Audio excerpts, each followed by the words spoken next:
வாக்குறுதி தந்து கொண்டிருக்கிறார்.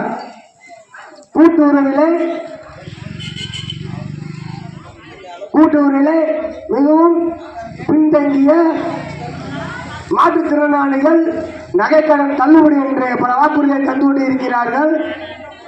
இந்த ஜாராயத்தை விற்று ஆட்சி நடத்தி கொண்டிருக்கிறோம். இந்த திமுக அரசாங்கமும் பாரதிய ஜனதா கட்சியின் என் தலைவர் நரேந்திர மோடி அவர்களுக்கும் என்ன பாகுபாடு? பாரதிய ஜனதா கட்சியின் பாரத பிரதமர் நரேந்திர மோடி அவர்கள் அவருடைய இலக்கு என்ன? 2047 நாடு வல்லரசாக வேண்டும் என்று இலக்கு வைத்துக் கொண்டிருக்கிறார். ஆனால் திராவிட திமுக அரசாங்கமுடைய இலக்கு என்ன?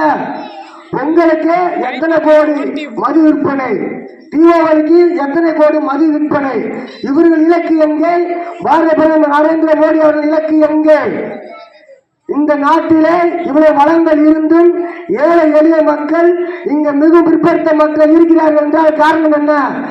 அரசாங்கம் மூடும் திட்டத்தை அரசு நிலையில் இருந்து ஏழை மக்களுக்கு கொண்டு வரப்போவதில்லை என்று அவர்கள் மிகவும் கொள்ளையடித்துக் கொண்டிருந்தார்கள். முன்பு ஓய்வூதிய திட்டத்தை அவரவர் மாச கணக்கில் ஏறும்பொழுது உங்கள் மாச பணம் ஏறவில்லை, 2 மாசம் 3 மாசம் ஆனாலும் சரி இந்த பணம் ஏறவில்லை என்று ஒரு பொய்யான செய்தியை சொல்லி பணத்தை துறந்து கொண்டிருந்தார். தகுதியானவர்கள் தகுதியற்றவர்கள் என்று நீங்கள் தேர்தலிலே ஒன்று இப்போது செய்து கொண்டிருக்கிறார்கள். இலவசமாக பஸ்ஸில் ஏறி பயணம் செய்யலாம் என்று வாக்குறுதி கொடுத்துவிட்டு ஓசி பஸ் என்று மக்களை கேவலமாக அவதூறாக பெண்மணி அமைச்சர் அவர்கள் பேசி ஏளனம் செய்து கொண்டிருக்கிறார். வாங்குவதெல்லாம் வரி, வீட்டு வரி, சொத்து வரி, நிலத்து வரி, குடிநீர் வரி. அரசமரத்துப்படி கிராமத்தில் ஒரு வீட்டுக்கும் குடிநீர் ஒழுங்க வரதில்லை.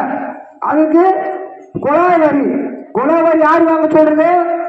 பாரத பிரதமர் நரேந்திர மோடி அவர்கள் அனைத்து வீட்டுக்கும் தகுதி என்ற அடிப்படையில் அனைத்து வீட்டுக்குமே குழாயை இணைச்சு மகளிர் கிலோமீட்டர் கணக்கில் குடத்தில் தண்ணி கொண்டுக்காரார்கள். அந்த அடிப்படையை நீக்கி அனைவரு வீட்டுக்கும் இந்த குடிநீர் வழங்க வேண்டும் என்று பாரத பிரதமர் நரேந்திர மோடியை கொண்டு வந்தார். அந்த குழா பாதி வீட்டுக்கே போடப்படல, தண்ணி ஒழுங்க வரல.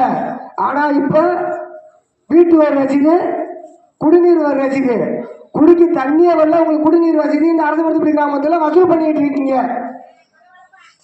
100 நாள் வேலை வாய்ப்பு திட்டம் 20 நாள், ஒரு அட்டைக்கு 20 நாள் 15 நாள் வேலை பார்த்துருக்காங்க. 100 நாள் அட்டை 100 நாள் முடிக்கப்பட எத்தனை அட்டை இருக்கிறது? அவரவரை 10 அட்டை 15 அட்டை போட்டு வசூல் செய்து கொண்டிருக்கிறார்கள். இனி வரும் இந்த தேசிய